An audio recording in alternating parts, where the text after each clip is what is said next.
Is the lord. దేవుడు అందరినీ ప్రేమిస్తాడు కానీ కొందరిని గౌరవిస్తాడు. అదేంటి బ్రదర్ అంత మాట అన్నారు? ఆయన అందరి కోసం ప్రాణం పెట్టారు కదా. అవును, ఆయన అందరి కోసం ప్రాణం పెట్టారు. నీకు ఆయనకు మధ్యలో తెర చినిగిపోయింది.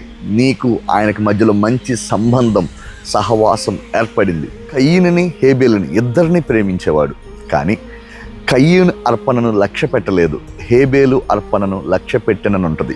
దేవుడు లోకమును ఎంతో ప్రేమించును అనే మాట 100% వాస్తవమే.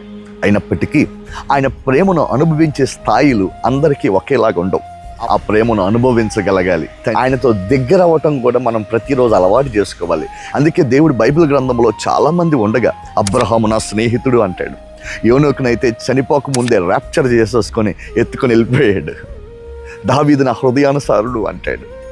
ఇక ఏలియాని ప్రేమ రథాలు అంటాను నేను, అగ్ని రథాలతో తీసుకుని వెళ్ళిపోయాడు. 12 మంది శిష్యులు ఉండగా అందులో 3 పక్కకు తీసుకున్నాడు, పేతురు, యాకోబు, యోహాను. ఆ ముగ్గురిలో కూడా ఆ 12 మందిని ప్రేమించేవాడు, 3 కూడా ప్రేమించేవాడు.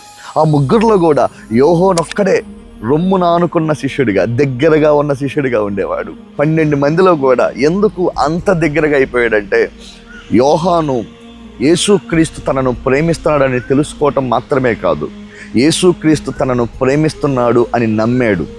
చాలామంది జీవితాల్లో ఎందుకు దేవునికి దగ్గరగా ఉండలేకపోతున్నారు, దేవుని ప్రేమను అనుభవించలేకపోతున్నారంటే, దేవుడు ప్రేమిస్తున్నాడు అని తెలుసుకుంటున్నారు కానీ నమ్మలేకపోతున్నారు.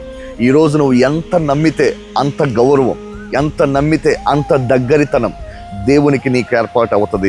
దేవునికి దగ్గరగా ఉన్న జీవితాలు ఆశీర్వాదకరంగా, ఘనకరంగా ఉంటాయి. అటువంటి కృప దేవుడు నీకు అనుగ్రహించును గాక. God bless you.